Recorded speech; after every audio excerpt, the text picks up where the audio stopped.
আমি এই মুহূর্তে ঠিক আপার ড্যামের উপরে আছি, পুরুলিয়ার আপার ড্যাম অযোধ্যা পাহাড়ের উপরে। এবং আপনারা ভিডিওতে দেখতে পেলেন যে আপার ড্যামের উপরে, জলের উপরে সোলার প্যানেল বসছে।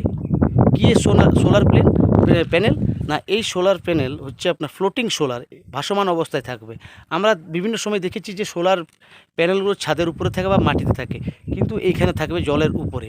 এবং এই সোলার যে প্রকল্প, সেই সোলার প্রকল্প থেকে 10 মেগাওয়াট বিদ্যুৎ তৈরি হবে। এবং এটি তৈরি করছে WBSEDCL। খুব শীঘ্রই কাজ সম্পন্ন হয়ে যাবে এবং জেনারেশন শুরু করবে। মোটামুটি সোলার প্যানেলগুলো অলরেডি আপার ড্যামের উপরে বিছানো হয়ে গেছে। আর আপনি পেছনে দেখতে পাচ্ছেন কনস্ট্রাকশন হচ্ছে, সেখানে কন্ট্রোল রুম হবে এবং ওইখান থেকেই অপারেশনগুলো হবে। তো আপনারা যারা অযোধ্যা ভ্রমণে আসেন অবশ্যই আপার ড্যাম আসবেন এবং ভাসমান সোলার যে প্রকল্প সেটাও দেখবেন। এই ভাসমান সোলার প্রকল্প ভারতবর্ষের প্রায় অনেক জায়গায় আছে, যেখানে বড় বড় জলাধার আছে সেখানে থাকে।